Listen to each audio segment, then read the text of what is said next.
Okay, a very big welcome to Pennine Ham this evening for our regular online meeting, and very pleased to welcome a few visitors to the club tonight. You're always welcome to attend our meetings. We throw them open to all radio amateurs. Wherever you come from, you don't have to be a club member to participate. Delighted to welcome you. So tonight, we've got myself and Ken, G4VZV, giving you really our two perspectives on portable operating, which is one of the things that we very much promote in the club.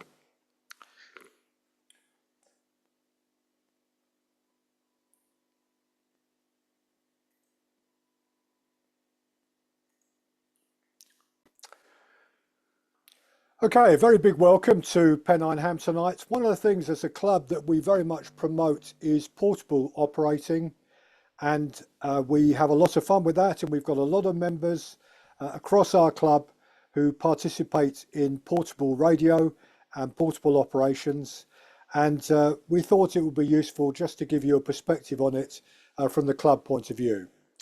So that picture on the screen here, having fun with portable radio, is me doing exactly that. When I was on holiday last year in France on a campsite, in a small shelter on the campsite, I set up my pole with an antenna from it, and more about that later, operating some CW and a bit of single sideband as well. So you can do it from anywhere, and we always try to do that, myself and Ken in particular, but lots of other club members as well. So I've just reached the Pennine Bridleway. As you can see, the small village or hamlet of Calderbrook is a couple of miles in that direction, and in a couple of miles that way is a reservoir called Watergrove Reservoir, which is a beautiful location to walk around, but a bit lower than I'd like it to be operating radio. I'm going to set off in the direction down there, but I'm going to go, the Pennine Way just sneaks round the corner here to the left, and I'm going to go on the top of the ridge with literally the Pennine Bridleway right underneath me, so I'm within the operating distance specified by Parks on the Air for closeness to the actual bridleway itself. So it's a beautiful location, and although you can see in the clouds there are some beautiful black clouds up there, I'm hoping that the Met Office have got the weather correct and we're not going to have any rain this afternoon. So probably my next contact with you will be when I arrive, and I'll just show you the location I'm going to set up in. So that just gives you a glimpse of where I operate from quite often. This is literally about half a mile from where I live on the Pennine Bridleway, and I often go and operate Parks on the Air from there. The first question I think we probably just need to raise here is, what kind of portable radio are we talking about? And of course there are as many versions of portable radio as there are versions of amateur radio. I'm someone who absolutely loves hiking with a radio and an antenna in a backpack. That's what I enjoy. I enjoy walking in the hills and the mountains, and if I can put a radio in, I'll do it. But equally, there are lots of people who like driving to a good spot for operating from their car, and they either operate radio sitting in their car with an antenna on the roof or nearby, or they use their car to transport their equipment to where they're going. Equally valid, of course, and I've done this quite a bit, is just take a VHF handheld with you and make QSOs on 2 meters, and that can be great fun when you've walked to the top of a hill. You don't want to spend hours putting up a big radio and making several contacts. You just want to make a few QSOs and get on with what you're doing. I enjoy when I go away camping in a tent, operating from there. I've done for many, many years, and hopefully for many more years to come. And of course, Ken, G4VZV, has made himself a trolley with all his radio and pole and batteries and accessories on it. Is one better than another? I don't know. but they're all completely valid. This is a picture of Ken when he was working portable, talking back with me in this country, and the recording is taken from Ken's radio trolley there in Spain. I'm looking forward to it, and I'm very much looking forward to our talk on Wednesday night from Hiroki, Alpha Hotel 6, Charlie Yankee. Very, very interesting guy, and it's going to be talking about lots of different things on the antenna front and building different bits of radio that should be of interest to everyone, Ken. Back to you, G4IWO, bye. I'm looking forward to it. Obviously the question's posed, what radio, what antenna and other equipment to take. I came across this picture someone posted in one of the Facebook groups in the UK here, which of course made me smile, but the point is well made.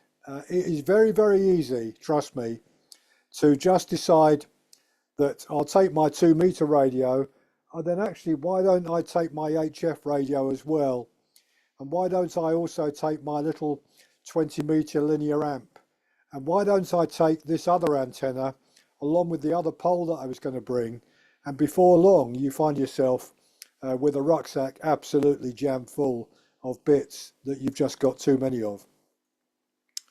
Equally, of course, you can do that in a car, and I came across this wonderful photograph someone posted as well of a car festooned with aerials. I'm not sure any of us have got a car that looks like that, but I'm sure they had a great deal of fun with it. I've taken my radio, so this is me on with a 2-meter handheld on the top of a range in the Snowdonia mountains called the Gliders in North Wales. And just with 5 watts into that 2-meter handheld, I was working into lots of different parts of England, into different parts of Wales, into Scotland, into Ireland and Northern Ireland, without there being any lift on, but getting very, very good contacts all over the place, which of course is extremely satisfying. I've also taken the same setup, both a 2-meter radio and HF radio, into the Bavarian Alps as well. And here's a picture of me near the peak of one of the mountains at about 2,500 meters. It was very, very cold, and I've made that comment there that the problems you've got, and it can apply in this country as well with cold winds and cold weather, is that you have to go prepared for it. But part of the preparation is that you're not going to be able to spend 3 or 4 hours making QSOs. You've got a small window where you can get your hands out to operate your radio and put things together. But when it's cold like that, you've got to be able to put up an antenna very quickly. And of course, you've got a rucksack that's mainly full of other gear that you've got with you. And therefore, you haven't got as much space to do what you want to do. On this occasion, I had a small 7-meter pole with a inverted V for 20 meters attached to the pole. And I managed to, I haven't got a photograph of that, but I managed to wedge the pole into the rocks and hang off the 2 ends of it. And I made about a dozen contacts on CW on 20 meters. So it can be done. By then my hands were freezing cold, and I obviously had to stop and carry on walking. Equally, I've operated from a tent as well. This is a picture of me in southwest France. Not exactly, I mean, we drove there by car, so I took my old ICOM 737, which is quite a big radio to take actually, probably running about 50 watts, into one of the Sotabeam's 40-meter link dipoles, the ones that operate on 40 and 20, one of the earlier ones. And my best DX from the campsite early in the morning on CW on 40 meters was into ZL. And I was very pleased with that. That was about 5 years ago. So when conditions were nowhere near the solar peak that we've got at the moment. So it was a very, very good QSO to have from the campsite. There are a number of things to watch out for before you go into operating portable, because it's easy to forget. And I have to admit, at some stage in my life, I've done all these things. I can remember going off to operate portable one day from a location, and I drove in the car, set up my table, chair, got the radio out, linked it up to the battery, got my notepad out, set the aerial up, and then went to test it out and went to look for my Morse key, which I found I hadn't brought with me. And then I thought, oh dear, I'm going to have to work sideband. I'll plug the microphone in to find I hadn't put the microphone in as well. So I sat there for an hour or so as a shortwave listener, but I wasn't able to make any contacts. So I did learn that one of the things that is probably very useful to do, particularly if you're packing other things like something to keep you dry and something to eat and so on, is to make a list and tick the things off you put them in. I've forgotten coax with the correct connectors on, so if you've got antennas that end with PL259 going into a BNC on the back of your radio, as I've got with the ICOM 705, it's very easy to forget the wrong adapter. Something to write on if you're making some contacts, simple tools, even just a penknife, a screwdriver, a small pair of pliers, something very light and very simple. And of course, whatever you do, don't forget your antenna. Without that, you can't do anything. For me, it's about having fun, and it's about combining, for me, two things that I love in my life, and that bringing them together is kind of one of the joys for me of amateur radio. Here's another joy. This is very recently, just in the last couple of weeks, my 6-year-old grandson, who loves playing with the radio and sitting in front of it. Here he is on the radio here, not far away from where I go and operate for activities on Parks on the Air. Go for Colin standing by. He's got it even better now. The problem we've had is that when he did it last time and someone returned to the call, he then got too scared to talk on the microphone. But we'll get there. Where I showed you in that opening video of where I go to set up, this is me. So if I can describe, I'm kind of not quite at the top of the ridge, but you can see the top of the ridge there has actually got some big wind generators up there. I don't want to get too close to those because they do make quite a bit of noise, and you can get a bit of interference from them as well. So I'm just down the ridge from where they are, right on the top, but certainly still a very, very decent location, right next to the Pennine Bridleway. And what I've got there is a 5.5 metre telescopic stainless steel whip. I've had to guy that whip, and I guy it fairly close to the top there. The problem I found quite often, as I've done earlier this year, is that the wind often changes direction in the hills. So if you've got it nicely guyed to start with and it looks vertical, you go back to sit down having adjusted the guys, and you suddenly find that the whip is bending over in one direction. Frankly, it doesn't really make a lot of difference to the operation of the radio or the antenna, but I have to be slightly careful just in case the whip itself breaks, but I haven't managed to do that yet.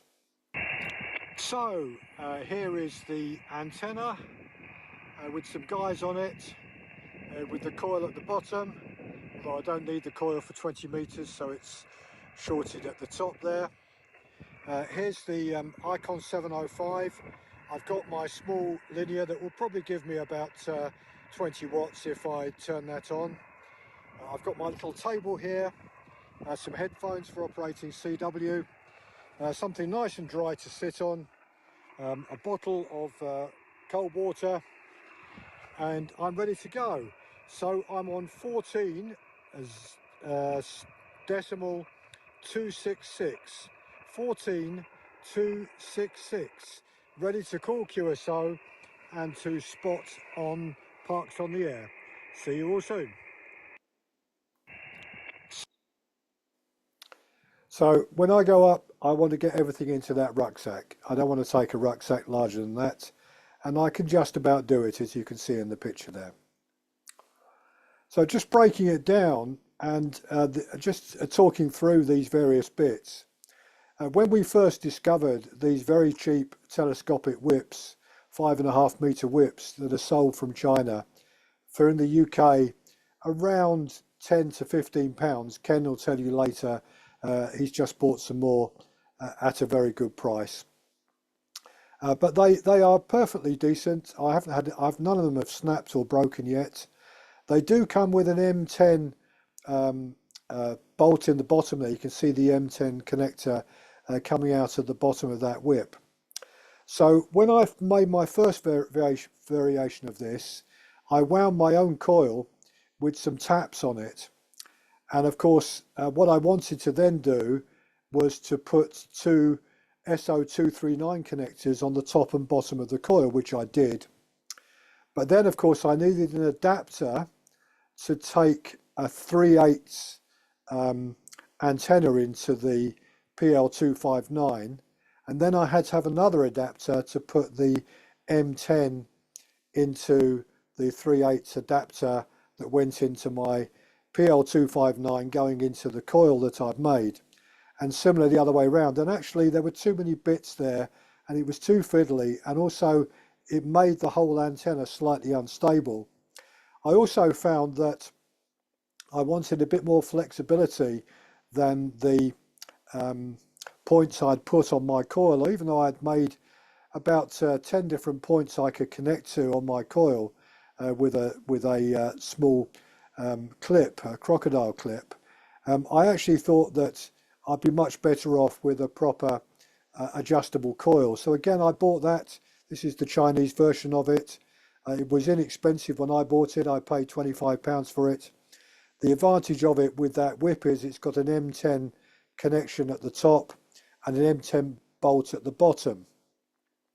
Until recently, I hadn't bought one of these, but they now sell on AliExpress. I think I paid £11 for this.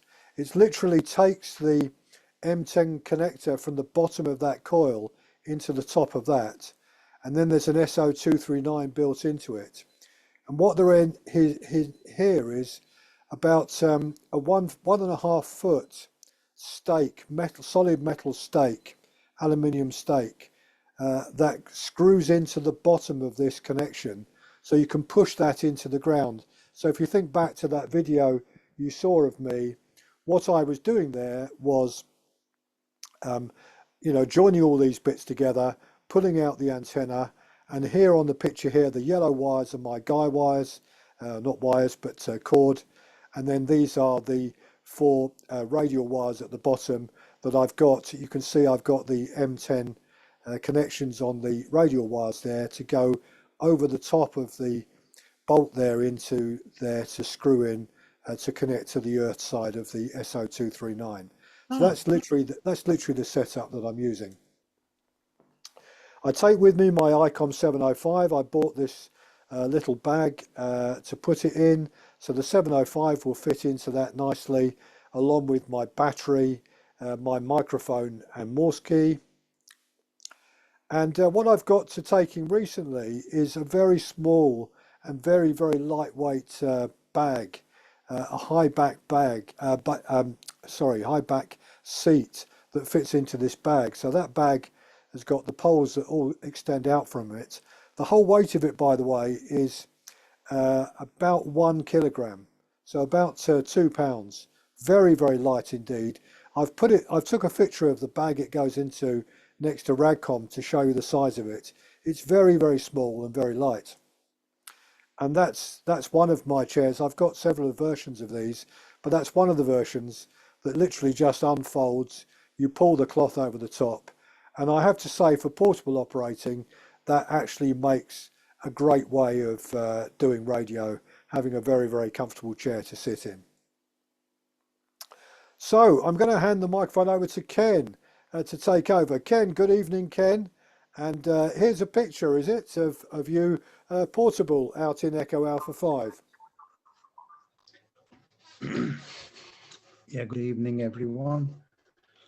Right, firstly, you'll see the picture number 1 there is one of a home base station, and basically showing you a massive antenna structure of a quad and various other antennas. And what I'm going to show you is the opposite to that, how you can work a lot of stations, a lot of DX on a very simple setup. So there we go. Next slide will be one which is a video, and that video will be of ZL1XR when I'm at pedestrian mobile.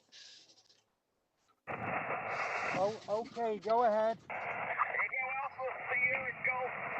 Sorry, Echo Alpha 5, Golf 4, Victor, Zulu, Victor.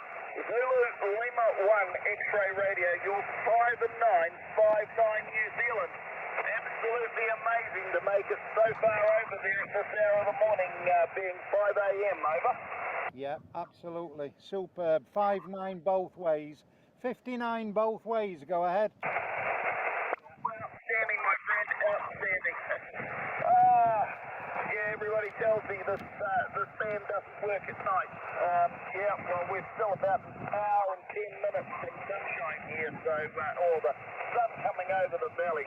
Just outstanding. You'll see I have a QSL manager, ZL1BMW when you go on my site. Just send the emails to him. As I said, no internet down here, but I do go and see him regularly, and we do have a 70 centimetre link. Okay. Right. Okay, the next slide on the list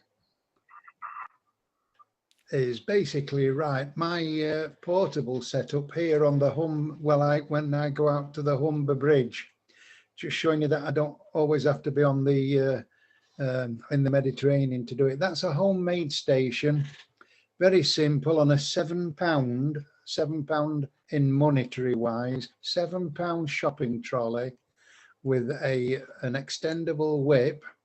And again, I'm on the south side of the Humber, so I'm getting all the propagation northwards across the Humber, and basically showing you the setup there, which is quite simple, and ideal for POTA. Ideal. I don't know if it's ideal for SOTA working, but definitely for POTA or going into any park anywhere. Okay, thanks, Nick. And the next one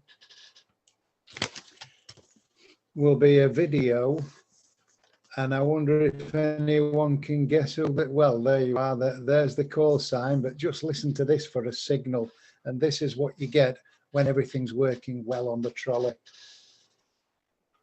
An hour the old airport, of course, and that was only a mile away from the bloody house. It was great, but when they opened the new one, it was about 3/4 of an hour.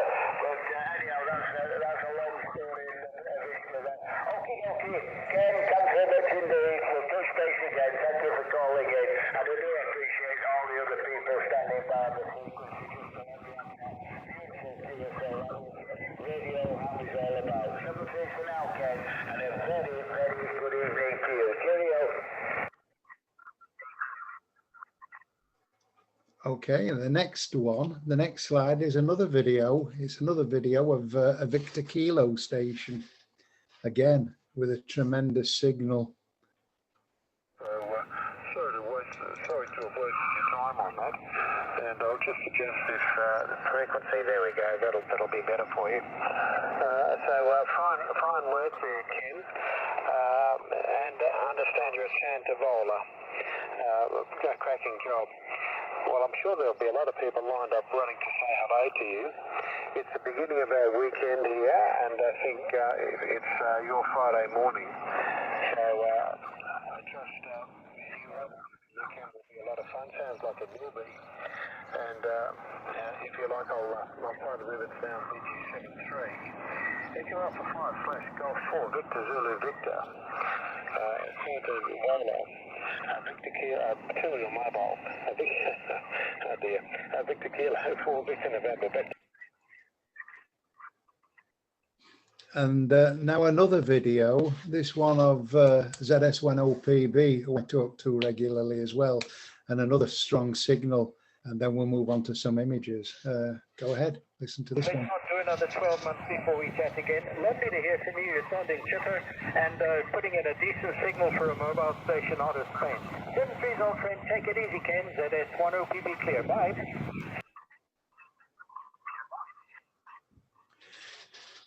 Right, on the next image Let's on not our list should be just a picture of the trolley again. Right, I've tried to get a closer view of the trolley just to explain. On the trolley, we've got the transceiver, which in this case is an FT857. I've got an ATU, which is which I don't use, to be honest with you, because I go with the antennas measured almost to precision, down to the millimeter. But combined with that is what we call a ground tuning unit. And that ground tuning unit is the key to working all this DX. What I'm basically doing is putting a RF current to ground through the ground tuning unit. So I'm combining a wire to the trolley, using the trolley. I've drilled into the trolley, make the trolley the ground bus, and then under the trolley, if you look very carefully, you maybe not be able to see it, but there's usually a sheet under there, or I've got, in this case, a plastic box in the front of the trolley. And the trolley itself is not connected to ground either physically, but it is coupled capacitively when I use the ground tuning unit. And then obviously I've got the antenna on the top. I do have a linear amplifier on the back, and I've only used it twice in 2 years, so I very rarely use it. So that is a very simple setup of the trolley and what it's all about. So there we go, and maybe on to the next one now, Nick. And this should be a video of one of our club members. Phil, Yes, okay. G4D. Yeah, just running about 350 watts at the moment, so not getting down to power, but seems to be pretty good, so that's fine. You're doing well, of course, as usual, working with the app, and I've heard you a couple of times, but I've not been in a position to actually be able to get on the air at the time. So I don't know how long you're out there for, but it sounds ideal. It's grey and overcast here. It's been like it now for the last few days. It gets very dark quickly, so not much fun. I think you're better off down there. And I was in Malaga a couple of weeks ago. We went for 5 nights, Malaga City, and thoroughly enjoyed it. Had a lovely time, and the weather was pretty good as well. What you will notice is that it's hard to tell because the signals are so strong that the noise level is 0. As I tune across the band, I just go from one station to the other with no noise at all. But on to the next slide should be another one, a picture again, a video, this time of, well, there we are, there's the picture. Now that's set up on the beach. As Nick said, we've got to think about what we're carrying. Now I pull this trolley to the beach on its 2 wheels at the back, which are called balloon tires. They make it a lot easier to glide over the sand. You must be careful that sand and electrics don't mix. So I really go slow over the beach, and usually go on the beach when there's not many around, like in the wintertime. It's on the front of the trolley. If you look very carefully, you'll see a plastic box, which is fastened onto the trolley with wire fasteners, plastic fasteners for connecting wire together. And in that box is where I keep the battery, the pens, the logbook, the torch, because I'm sometimes there. It's so good. I'm sometimes there when it's getting dark. Not only the torch, adapters if I need them for any of the antennas.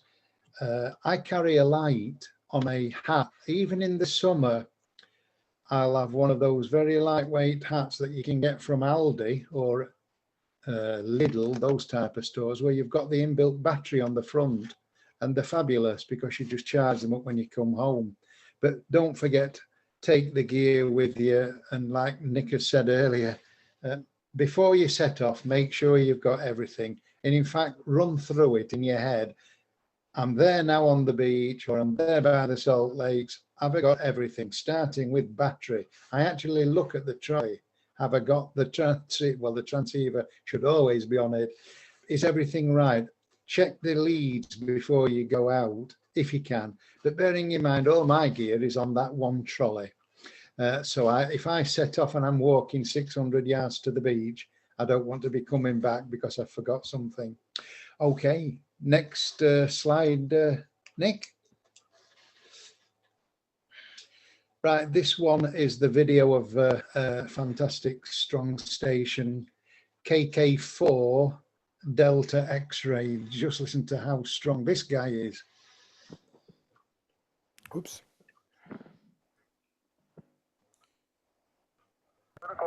And your radio doing an awesome job.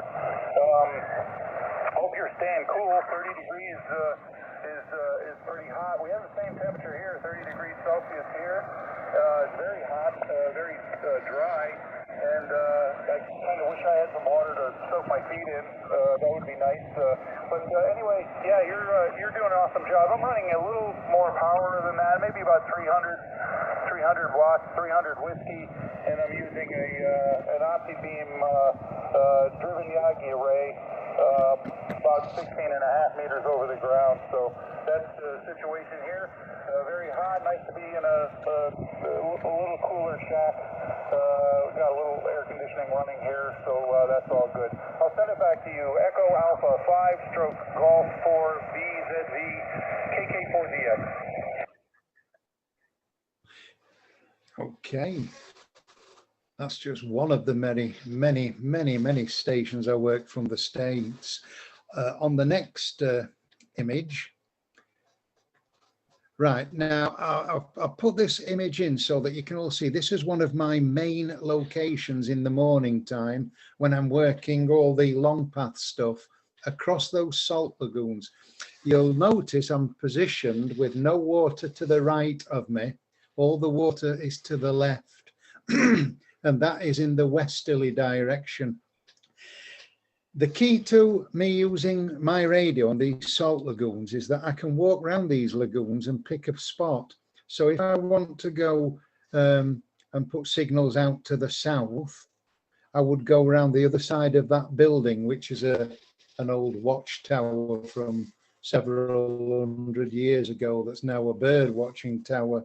But I'd go to the other side of there with the water predominantly to the south of me. So what I'm trying to emphasize is that when you're doing portable, think about your location before you actually get there, and who you want to work.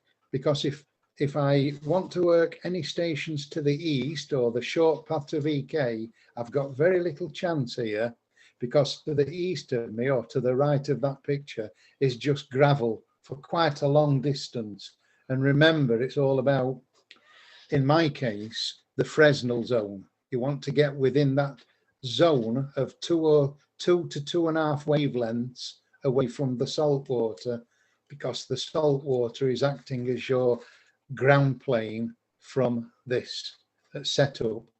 And you'll see a plastic sheet underneath the trolley again, so it gives me a capacitive coupling to ground. So none of that trolley's touching the ground, it's touching a plastic sheet, and I'm connectively coupling to it. There are no radials, no counterpoises or anything. So yeah, there we go. And the next slide is one of me in a cold climate of Cleethorpes. So I'm just trying to show you the opposite side of the warm weather to where I have been with the English trolley, virtually with my feet in the water. I'm well in the Fresnel zone. I'm looking out eastwards from the end of Cleethorpes Beach, away from where all the kids play on the beach and what have you. You can tell it's winter time. You can tell with the clothing that I'm wearing. And again, fantastic signals out anywhere from north to south, sweeping eastwards. So that's basically just showing you another location where you need, if you're going to do this type of operation, need to be close, as close as you can in that Fresnel zone. Okay.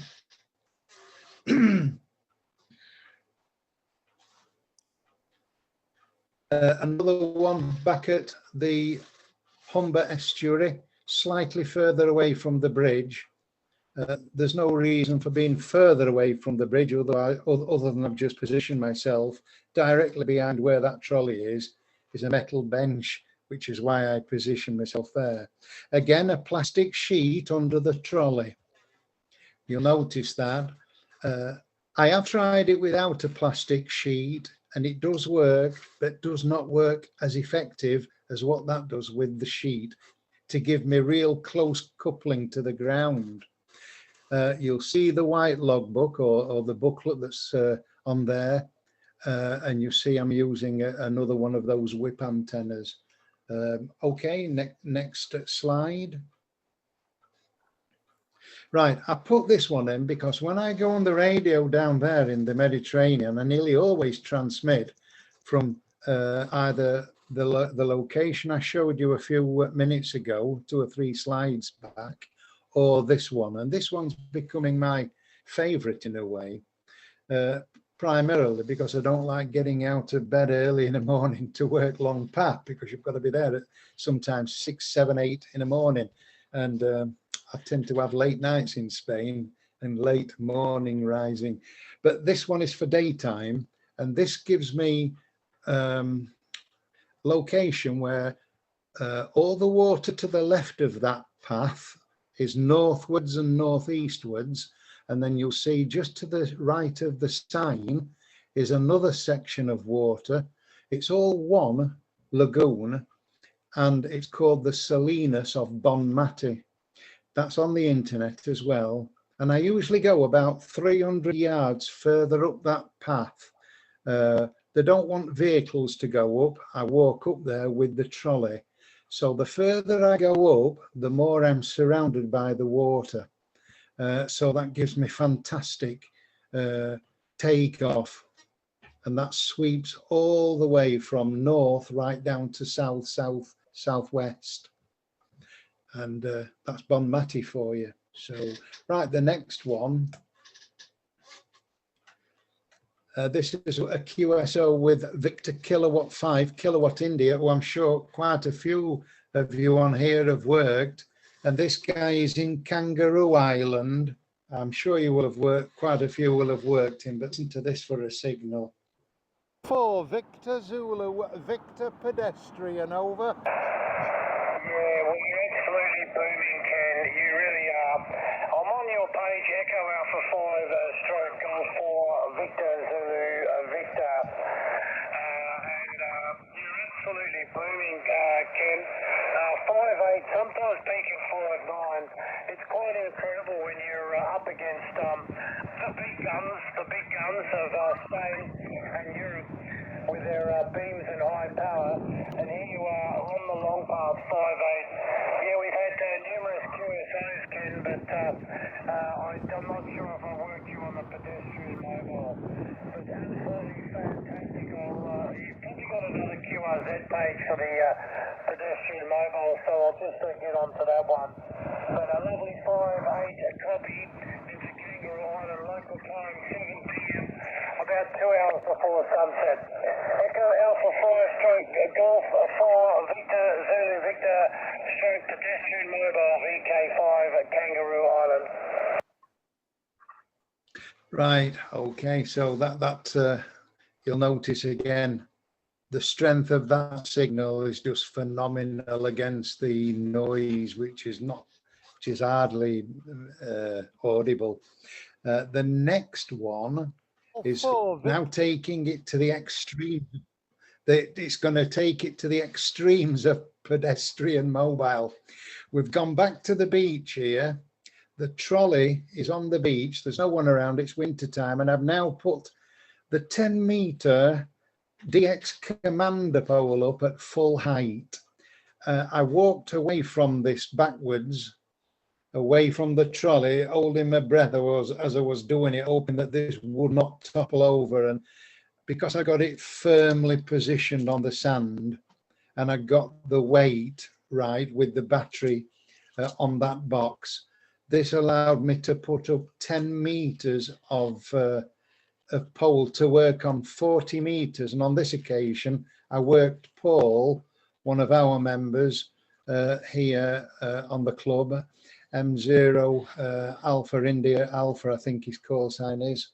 And he just pulled me out of the pile up of G stations that were calling him.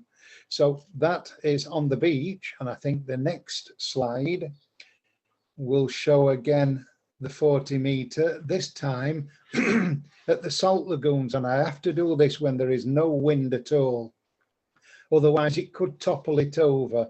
So, you know, this is showing that you can do this on a radio trolley with 10 meters, and all you're doing is carrying your equipment in a plastic box. All the equipment is mounted on the trolley, and on there is 10 meters of wire running up the pole.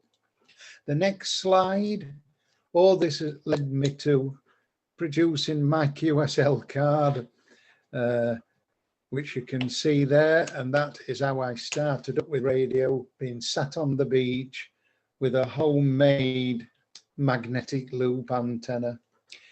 And I think the next slide is just showing you that as a result of all this work that I've done an article for the PW, and not every month, but every other month I do articles, short ones, and updates on what I've worked whilst I've been out in Echo Alpha 5, and sometimes when I'm working at the Humber Bridge as well. So that rounds it up from me, other than to say, if anybody wants to have a go at doing this, especially if you're within 10 or 15 miles of the sea or salt marshes like down in the east of England, by all means have a go. You'll be amazed. That's amazing. Okay, Nick, I think I've covered that from my side on what my portable experiences are. Back to you. Yeah, thank you very much, Ken. I hope between the two of us, we've given you a bit of flavour of what can be done. I just want to put up now, and this is from one of our club members, Marek, M7SZY, who's not on here tonight, he's at work. But he's been busily building for several weeks now his own version of a hex beam antenna. And this is his homemade hex beam. The picture on the right is him assembling the spreaders to fit the wires. And that's where he operated it from. So literally, it was the hex beam itself. The wires were probably no more than a couple of meters off the ground, if that. And he was working DX on 10 meters with that.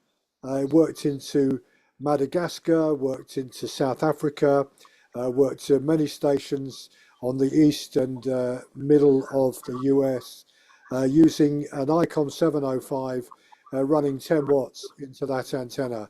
So he was delighted with that. And people have ever looked to buy a commercial version of the hex beam antenna. There are various for sale. Marek put his whole antenna together for the princely sum of £120. And he's rightly very, very pleased with it. Marek is going to make a proper little booklet showing how he built it and what went into the construction, and how well he's been doing operating it. He tells me it takes him about 40 minutes to put it together from scratch. If he was to keep some of the wires in place already, he could do it a bit quicker than that. But about 40 minutes from getting the bits out to getting the antenna up and going. I think that's pretty impressive, and congratulations really to Marek for what he's been doing there. So I'm going to stop the share and going to throw the meeting really open to everyone in the room for any questions or comments that anyone in the room has got on anything that Ken and I have talked about this evening. Over to you. Who wants to go first? Well, I will. Ken, you have an advantage, of course, in the Mediterranean. DX is much easier down there the nearer you get to the equator, of course. But us up here, we do struggle a little bit more. There isn't the same things like F2 propagation so much and TEP and things like that. So you do have an advantage, and water, of course, makes it go. Yes, that is true. Anywhere, the nearer you are to the equator, the better radio communication becomes. Absolutely correct. And I suppose you've got the antipodian type of contacts. I think where I work from in the salt lagoons, that the antipodian location is on the South Island of New Zealand, which does help. Near the sea, near the salt water is an advantage. I live in the countryside here, and I've got to try to get a signal out as good as that, and I can't do it. I've got a quad up, and if a quad can't do it, you're going to be surprised. It's down to location, and just making sure the station works well. All I've tried to show is that if you want to put a compact bit of gear together, it'll work. It'll work near fresh water, but it'll not work anything like as good. So you are right. But I do work DX from the Humber, and that picture where it showed you on the south side, I can work into California on all those contacts that you've listened to tonight. I've never had more than 70 watts. So it can be done, and a lot of them I work on 5 watts. That's about, I think, the lowest it will go on the FT857. So yeah, good point though, Fraser, good point. Yeah, thank you, Fraser. Thank you, Ken. Anyone else with a question or comment? Yes. Mike and Adriana. I've got Mike and Adriana. Sorry, and then who was that? Yeah, Oh, very Phil. good evening. Okay, Mike and Adriana, and then over to Phil. Yeah, very good evening to all of you, and thank you, Ken, for the fantastic presentation, and thank you, Nick. It was quite brilliant. I have a question concerning the artificial ground you are using at your trolley, Ken. Which one do you use, and why does it need the plastic sheet under the trolley? Right. I'm using a commercial one, which is called the MFJ 934. That's the model number. The reason I'm using that is because it has got a combined antenna tuning unit. So it's 2 in 1. Otherwise, I'd have to use extra leads if I put a ground tuning unit separate. There is another commercial ground tuning unit called an MFJ 931, which is smaller, which does exactly the same job. I've got 2 of them, and I've got a spare one here because, well, I've just come across a spare one. I think it was my dad's. Right, why do I need the plastic sheet? Now, you're really asking me about how this works. Right, none of the equipment is connected directly to the trolley. The trolley is just for carrying, and it's for when it's in position, it acts as a grounder, a ground bus, or a metal that you're tuning into the ground. And the way the reason for the sheet is because there are metal parts of the trolley. There's 2 balloon wheels on the back. They're filled with air and they're rubber, so they are not connected to the ground. But on the front of the trolley, although there was a plastic box on the top, there's a plate, and the plate's got 2 feet on it.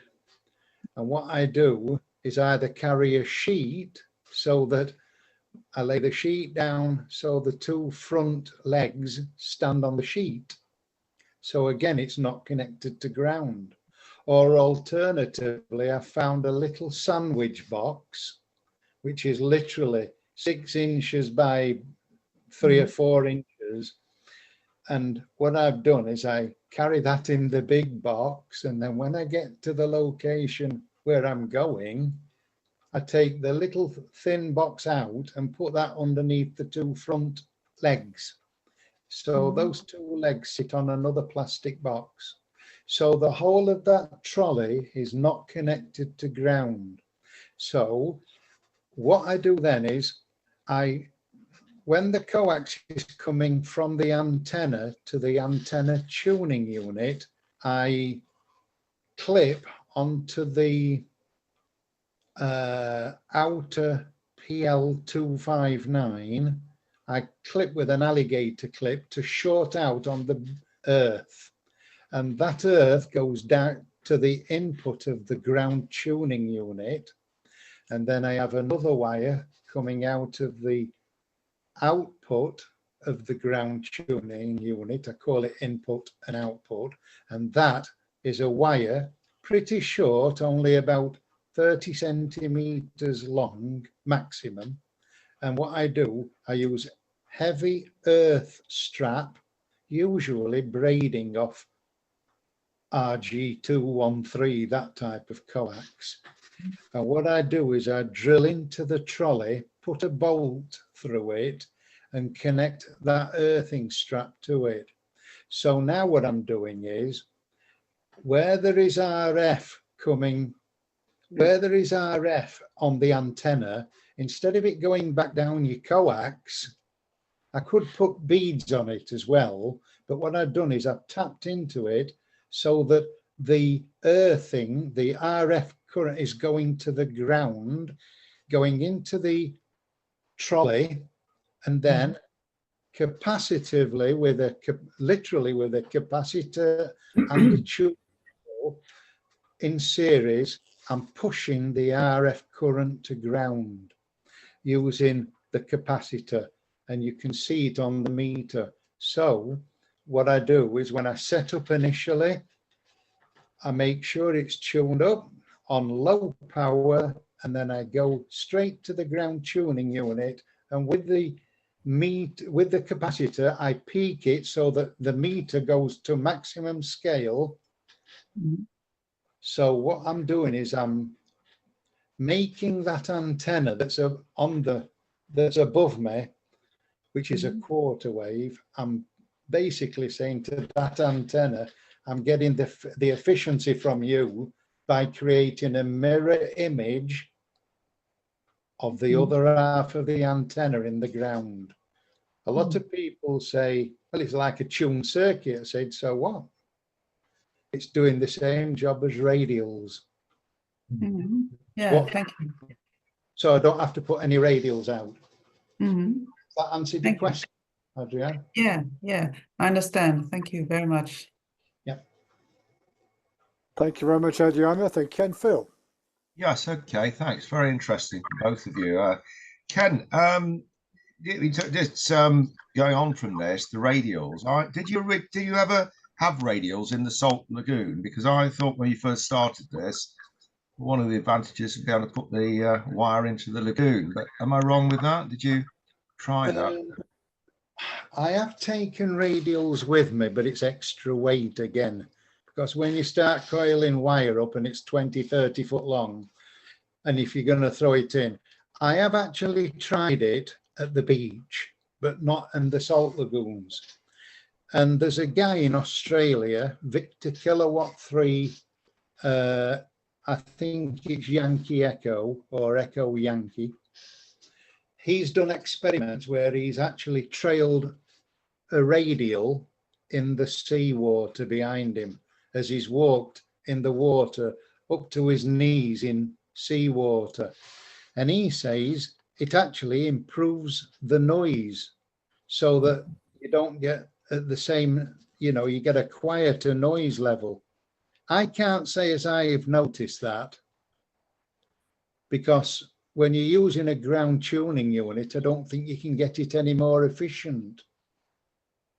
So in relation to that point, I've yet to really try it, and probably on my next visit, I'm going to try it on 40 meters and see if it works by throwing a wire into the edge of the salt water and try 40 meters. So I don't really use radials, to be honest with you, Phil, not at all. No, okay. And at the start of this, Nick mentioned that you'd bought some new these telescopic whips. I'd be interested to know a bit more about those, because the other day I saw somebody who'd bought two 10-meter whips. He said he got them off Amazon, then he thought it might have been eBay. 10-meter telescopics, which he goes portable in a V configuration. So again, I haven't been able to find these, so any information would be appreciated. Right. I have got mine from AliExpress, and I think I paid £12.50 for two. The most incredible price. When they first started out, they were about £30 each, but the equivalent MFJ one is about £75. I'm not sure if they've come down a bit, but they were around anywhere between £50 and £70, the MFJ ones. I've got two MFJs, and I've now got 4 Chinese ones from AliExpress. I would say the AliExpress ones are better, but the problem you've got to be careful with is that they come with, like Nick said earlier, the connectors on them, M10s, I think, and you need to get an adapter. So you'd buy 2 of those off AliExpress, and they're M10 to 3/8 connectors. And I think they're selling them. I saw them last night, 2 for £6. Right. And what is the length of these whips you've got? 5.6 meters. So they're about 17 foot 10, I think. Yeah. Easily cover 20 meters. Okay, thank you. I'll second the comment on the whips from AliExpress. They're nice, and what I did find was the same thing you were talking about, Ken, with the adapters to the 3/8/24 threads. You got to have one of those. A little caveat there. One of them is made of aluminum and is not real durable. There's another one you get that costs a bit more, but it appears to be brass. And I found it to be a lot more durable, just something to think about. And I had a question, if I may. I came quick or late to the program today, but talking about the radials, do you elevate them or do you lay them on the ground? In answer to that last point, I don't have radials. I use the ground tuning unit. So there are no radials, but if I was going to go back next time and throw one into the salt lagoons, like Phil has asked me, then I would just throw it at ground level into the salt water and make sure that there's a good, make sure I've taken the plastic off the end of the wire so there's a good connection into the salt water. But when I'm at home, and I use vertical antennas, I have generally elevated radials, but if you have them elevated, they need to be tuned. In other words, they need to be a 1/4 wavelength long. So if they're on the ground, 2 meters, 2.5 meters, I think the specific length that all the big designers use is 2.8 meters long on the ground. But if you have them in the air, even just 1/2 meter off the ground, they should be tuned. Yeah, Steve, before moving to Henry, I'm the one that uses radials on the ground, and I got wires approximately 3 meters long. So what Ken said is right. I just put out 4 wires, and that enables me to get a reasonable match on the antenna as a 1/4 wave, and when I've got the coil in the bottom, of course I can extend it. But I did share on the screen a bit earlier in relation to the question from Phil about where to get them from. I just did that very, very quick search on AliExpress at £9.62, shipping from the UK as well, for £9.62p each is absolutely bonkers. And you can also buy on there, Phil, a little 90-degree shaped like that enables you to put one side and one the other, and that would enable you to run, if you like, an upside down inverted V if you wanted to, or it would enable you to make yourself into a loop antenna, make yourself a delta loop, and that's one of the joys of the cheapness of these telescopic whips that Steve's obviously found out in the US as well. They are super. Yeah, thank you for that. And am I right in saying there's a kit? Is it JPC12? Yeah. Which is than that. Yes. Is that what you've been using? I've never bought the kit. All the bits I got, Phil, I bought separately. So because I went on a bit of a journey, I started with doing what everyone's done, and that's run a wire up a telescopic pole. The problem with that is that you've got to have something to mount your telescopic pole to. The sort of places I hike to, there are no trees, there's no fencing, there's nothing around me to attach anything to, which means you've then got to bring a stake and pushing down by hand. Stake into the ground is quite hard to hold the bottom of a telescopic pole, even a fairly short one. So I gave up the concept of running a wire up a telescopic pole, and it was also very fiddly for exactly that reason. So when I discovered these telescopic whips, I originally saw the MFJ ones, which were very expensive, really, in comparison to those ones that they're probably all made in China. Don't tell the powers that be in the US, but they work extremely well, and for the price, you're not too scared if it snaps in half. But I've sat up in the hills with my antenna waving in the wind, and it's showing absolutely no damage at all, and are absolutely super. And I don't think you can go wrong playing with one of those, to be honest. No. And of course, what I found is if I've attached the coil because I want to run 40 meters, if I want to be lazy, I don't even have to unscrew it to take the coil out. I can leave the coil in and run 20 meters just by changing the coil at the bottom so that it's shorting out completely and not going through the coil at all. And get a reasonable SWR. I mean, I never take an ATU with me. My ICOM 705 hasn't got a built-in ATU, and I can get SWR 1.2 to 1 without any problem at all. It's interesting that you mentioned the JPC-12. I took a friend of mine out in the field this weekend for his first ever Parks on the Air adventure, and he had just gotten the JPC-12. It was amazing. It was really amazing how well it worked. Yeah.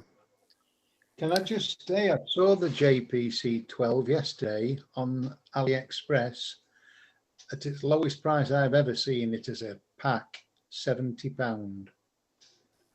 Yeah. Fantastic. That's very good. I've got Henry as well. Henry, you've got your hand up. Or Amanda. I don't know who. Yeah. A comment and a question. The comment for the fiberglass pole or similar up in the air without trying to force it with heavy stakes in the ground, we just lightly pin it to anything, triangles of string held down by anything going, could be a rock, could be whatever. Flops about alarmingly, but works pretty well. Question to Ken. Have you tried working on the Humber but further up? The reason I ask is I did try using salt water in the wash, and that didn't work very well at all. And so I think your point about finding the right spot is spot on, which is why I asked. have you tried it further up the Humber? I'll tell you why I go near the, well, there's two questions there, so I'll just answer that last one first. The reason why I go near the Humber Bridge is because it's about 4 miles from the estuary into the North Sea. And the Humber is salt water, and as the further away you go from the estuary, it's fresh water, because I think it's the Trent that goes into the Humber, or one of them. So I've gone there because I was talking to the guy who looks after the parks below the Humber Bridge, the parks where everyone parks the car and picnics. And he came to look at me and see what I was doing. And I said to him, it's a fantastic location. And he said to me, well, from this point onwards, it becomes brackish water, which if anybody doesn't know what that is, it's the mixture of salt water and fresh water. So I thought, I'm not going any further along the river. In fact, if anything, I'll try and get nearer to the estuary. But to get near to the estuary, I can't find anywhere that I can park my car. It's got to be a mile away from the actual edge of the river. It's, you know, whereas that place is about 20 yards, if that, from the edge of the river. And your first question about, well, the first point you made about those fiberglass poles, on my trolley, you saw that one go up to 10 meters full length. And what I do is the usual trick, obviously, as I extend them, I twist them so they lock into position. But what I do is I attach the wire running up the pole by plastic clips. They're like little alligator clips, but they are plastic, and they connect to the pole. So I use different sizes. As you're coming down towards the bottom, I use much bigger ones. I get them from the Chinese type shops that sell everything down on the Costa Blanca, and I brought some back with me because it's hard to find them here. And I get a pack of about 10 for €3, but they will hold your wire really close to the pole. And the poles, and I've only ever had the 10-meter pole start to slide down once on me, you know, as it's collapsing. And that's only because I'd not tightened it properly. So I hope that answers that point for you. You did up the center of the pole, the wire up the center of the pole, and then we use constrictor knots on the pole itself and down. That works fine. Thanks anyway. Yeah, what I do is I put my pole in a sleeve. What I've done is I've found a piece of tubing that's slightly thicker walled, and I fastened that onto the trolley. So if I want to just take the DX Commander pole out, I just lift it out or slide it back in. Just before I bring in Jeff, those clips are sold on the beaches for people to attach their towels to the chairs on the beach so they don't get blown away. So that's why they're available in the kind of shops that Ken was looking at. And that's probably true in virtually any country. Jeff. Okay. Very good evening to everyone. Very good day to the States there, to people in the States and Canada. Thank you very much, Nick and Ken. Very interesting. I have a comment and also a question. My comment is that I saw that there is now a 7.6 meter telescopic whip available. I saw that with G4IWO in Germany, which could be interesting for setting up a Rybakov antenna, or maybe for 30 meters, which is interesting to do some pull down, I think, on CW, or which makes your antenna more efficient if you use that in combination with a coil for 40 meters and maybe 60 meters. That might be possible with that extra length. So that's the first comment. The second is a question to Ken. This ground tuning unit, that's really fascinating. I'm just wondering, if you tune that, do you hear any difference in noise or in received stations? Do you hear that as you tune your ground station, ground tuning unit? Very good question, that one. No one's ever asked me that. No, I don't think I do. I just know that when Okay. it's tuned to maximum deflection, that I'm putting out as best to as near to 100% efficiency from the Okay. quarter wave.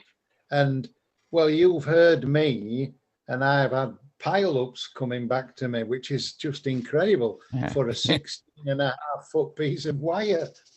Would you use your ground tuning unit at home in your house in your garden? Would that be as efficient or?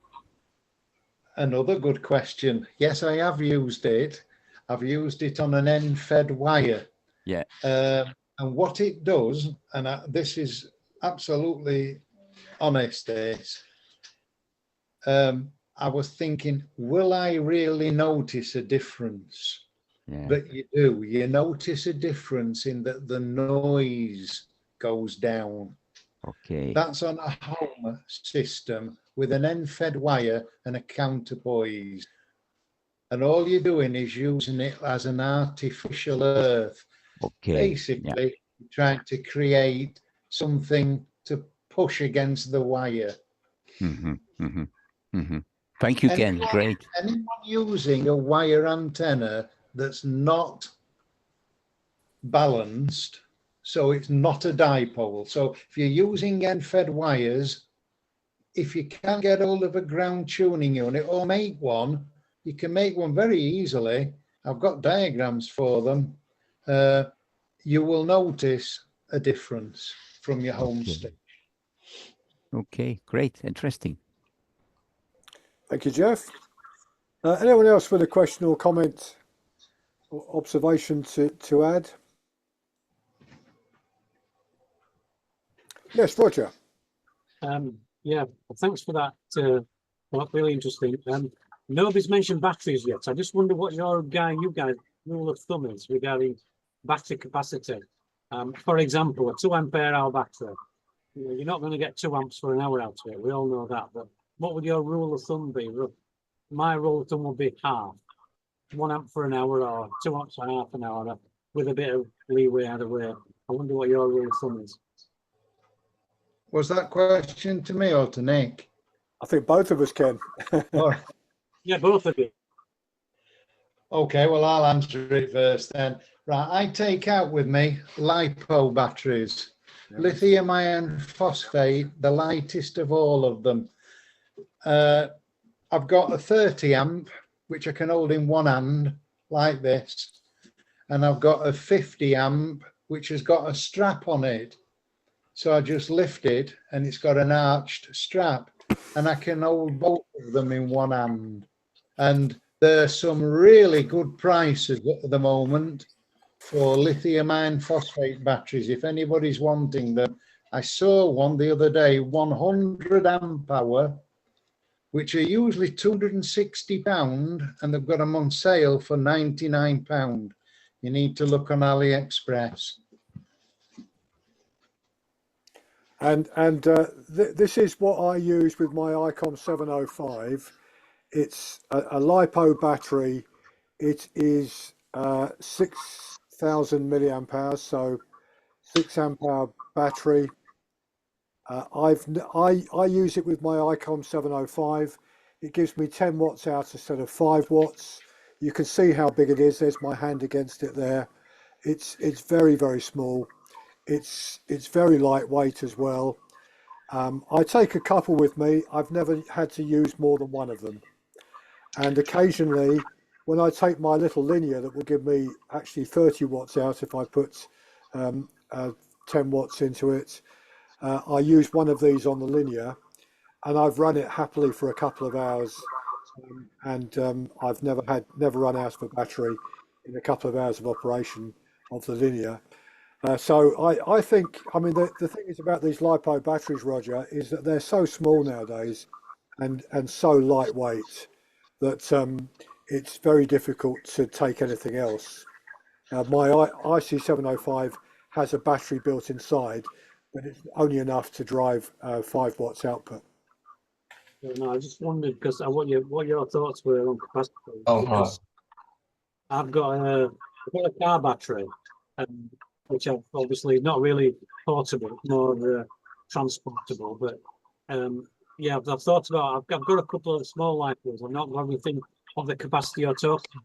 I just wonder where to judge it. You know, like 6 or 30. There's a big difference in ampere hours. Probably, I think 30 is a bit overkill for what I want. And you know, round about your 6 ampere hour, Nick, is probably more realistic for walking about. It's going to give you an hour or two without any problem. It's, you know, I just wondered what your thoughts were, but yeah, I'll have a look and see what I can find. Thank you. Roger, I think the question answers itself the other way around. If you're doing what I'm doing and putting it in a rucksack, you want something that size. If you're doing what Ken's doing and driving to your location so you can have a larger battery that you're putting on the bottom of your trolley, you can take whatever size you want, really, up to a point. I don't, Ken, what size is your battery on your? Well, I usually take the 30 amp out, which is about as big as that. That's a ground tuning unit, but it's about that size and that shape. 30 amp hour. I'm not transmitting all the time. I get 4 or 5 hours out of that at 60 watts output. I presume, Ken, you bought that down in Spain, the one down there? Yes, I did. Yeah, because the problem is there's a magical number you've got to be careful of. You can't take lithium batteries on a plane if they exceed 100 watt hours in capacity. Yeah, absolutely right. Yeah, which is a bit of a nuisance. Which basically means you can take, if it's got 12 volts written on the battery case, because the guys who are looking at these things haven't got the clue anyway. If it's got 12 volts written on the battery case and it's an 8 amp hour battery, it's 96 watt hours. So that fits in the IATA travel regulations for carriage of lithium batteries on a plane. And Yes. I've come across this before, and I've been through flying all over the place, a number of places where they get very iffy about anything that's got lithium written on it. And for that reason, hang on, I'll just find it, I still use one of these, which is they're used in model car things, which are actually nickel metal hydride. And because they look like standard batteries on the X-ray machine, and because it doesn't say lithium anywhere on them, you can take these on a plane. But if I'm going off on a short trip and I'm taking the 705 and I want 12 volts, this is the way I do it, because I can get it on and off the plane and not have it confiscated. Yeah. Just to comment there, Phil, I do know a guy who uses an FT817. I think that's the little 5 watt radio. Yeah. And he takes with him a 6 amp hour battery like Nick's showed us a few minutes ago. That's okay. Yeah, that's fine. But you must take. Yeah. What you must do, though, is you must take the paperwork with you if you're taking them, because it just depends. The Spanish are the worst ones, actually, bringing stuff back, because I've tried to bring things back. They tried to stop me taking it on the plane. You know, they can be an absolute pain at times, but I actually carry the actual regulations with me to actually say, and that's that's as defined under the IATA Dangerous Goods Regulations, ICAO Technical Instructions for Hazardous Materials on Planes. So I take the paperwork with me because I've been caught in Spain coming back home, and they didn't want me to bring the batteries back. So yeah, it just depends who you're going to get. Of course, if you go through Gatwick now, you don't even have to take the stuff out of the bags because they've got the new X-ray machines there. Yeah, they have it. They have in Manchester as well. Last time we went out, we went through. Yeah, that's brilliant. I couldn't believe that. So this one here, taking your point, Phil, this is a 3S lithium battery. So it's rated at 11.1 volts. Yeah, that's okay. But how many amp hours? 6 amp hours, 11.1 volts. That's fine. It's under 100, you see. I've had that very discussion and and passed the test. And yes. That battery has been in and out. Yeah. Yeah, I've got one similar as well. I've got a lithium one as well. But sometimes if I'm going long haul, whatever, I take that one. And the Americans as well, they can be they don't know what they're talking about, but they argue with you.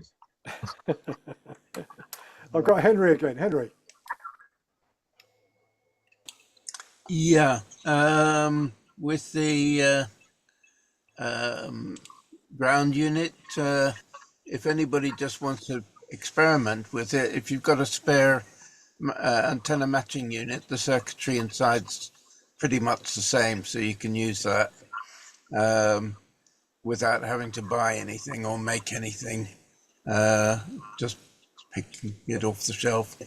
The other one is for some of the antenna configurations, have a look at the chappie who calls himself Mad Dog Antennas in Australia, because he's got quite a few very similar sorts of things, not as cheap as the AliExpress ones, but some of his configurations are quite interesting. Yeah. That's it. Yeah, I've known people who use the Mad Dog coil, adjustable coil, and they are very, very well made. I've seen one, and they are very, very nicely made. But equally, it depends on, how often you're going to be using them and how often you're making adjustments. I mean, I may only be operating on 2 different bands when I go portable, so I'm only using it once really to go on 40 meters. When I'm operating above 40 on 20 or any of the walk bands, I simply adjust my 5.6 meter whip to get me the right length. So I only make the adjustment really once, so it's going to last forever. Right, anyone else got a question? Yeah, Ken? Yeah. Can I just show you that? That is the ground tuning unit, a commercial one. I think the knob's just dropped off. It's a bit loose. I need to put that back on. But that is the front of it. And that's all there is at the back. An input and an output. Nothing else. One wire comes out to your earth and the other one is connected through to the earth on the equipment. And that's the smallest one that's commercial, MFJ 931. You can usually pick them up for about £60 second hand. Yeah, and of course MFJ are now no longer in business, so their stock is declining, isn't it? The one that's being sold in the UK, similar price actually, because the MFJ one, if I remember rightly, Ken, was being sold in the UK for about £200. There's one that's now being sold under the badge of Comet, a Comet CAG 300 artificial ground unit, and that's going for just a bit more than £200 in Nevada. I've just brought up on the screen here, £220 from Nevada is on sale. But you may well find them, as Ken's indicated, on the second-hand market easily as well. There were probably 2 or 3 of them on sale at Blackpool if we'd looked, Ken. I think you could make one easily enough. I agree. On a 2-inch file, and then just a capacitor in series with it, a variable capacitor. Right, sorry to be off topic, but I've got to get up early in the morning, so I got to duck out. So No good evening, problem, Fraser. Nice to see you. Thank you very much indeed, Nick and Ken, for the evening. Very interesting. Thank you very much. Cheers, Fraser. Cheers. Yeah, Bob. You signing out, Bob? Oh, say goodbye to Fraser. you were on mute. You're obviously saying good night to Fraser. Okay. Anyone else with a question or comments? Steve, out in the States. So you're back home now, safely home. Just very quickly, give us your view of the Lake District and your trip down to Blackpool. Oh, the Lake District was wonderful. Tricia and I were there to kind of celebrate our second wedding anniversary, and I can't think of a nicer place to do that. it was just absolutely beautiful. It was. We hiked and hammed and enjoyed some great food, and Tricia did some shopping, and then I had the pleasure of meeting you folks there in Blackpool, which was like icing on the cake. It was a great trip.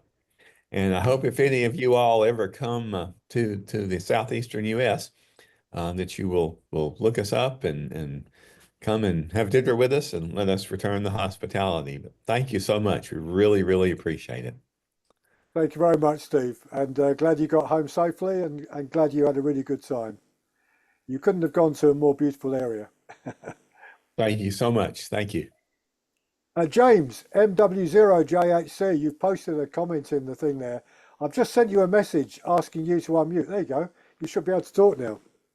Hello, Nick and Ken, who I know very well. Good to hear you, and to the rest of the group. First time I've joined. I couldn't find the raise hand thing on here. I haven't used Zoom since before COVID, so I'm out of practice. But I spent a bit of time messing around trying to actually get into the Zoom, because it brought up all sorts of variants of Zoom.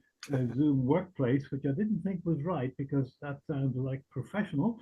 So it took a bit of time. And yeah, I just mentioned there that I've often worked like Ken, I didn't mention that, pedestrian mobile from the beach here in Rosnaga on Anglesey, where we live, and also from Vera down in southeast Spain, province of Almeria in Andalusia, about a day's drive south of where Ken operates in Echo Alpha 5. So I'm familiar with much of what Ken was saying, but the inquirer who was asking, why do you have the plastic sheet? I think it was important that he does know, I think it was a German, that you don't want DC ground, you only want RF ground. Ken did explain very well, but I feel he would benefit from knowing that. Anyhow, that's me about to go. And thank you very much, Nick, for hosting this event. I'll keep an eye out next time and see when you're on air again, on air on Zoom. Thank you, James. Nice for you to join us, and nice to meet you as well. As you said, you referenced in your comments there, Dave Starkey, G4AKC. On his website, he does give a good explanation about the ground tuning units as well. So anyone's interested just to look a bit more about what Ken was saying there, go and look at the G4AKC website as well. Yeah, that's quite correct, Nick. He actually has a web page, g4akc.co.uk. He does not run a business. It's just simply that his son is into IT, and he set him up on a g4akc.co.uk. He explains a lot of stuff there. Yep, yeah, some good information in there, James. Thank you. Okay, anyone else with a question or comment before we call an end to this bit of the meeting? Obviously, we'll do what we always do. Yes, go on, Howard. I was just going to say thanks for a very interesting evening. Lots of stuff covered. So obviously, some of which I do a lot when I'm out in big caravan. And just say thanks to everybody, and I'm going to jump overboard. Hope you can swim, Howard. Thank you very much. Oh, yes. Cheers, all. Cheers, Howard. And no start, Nick. Good evening. Good night. Cheers, James. Okay, I'm going to say good night, of course, to our viewers on YouTube now. So thank you for joining us. And also thank you for those that ultimately watched the video of this. Hope you've enjoyed our talk tonight.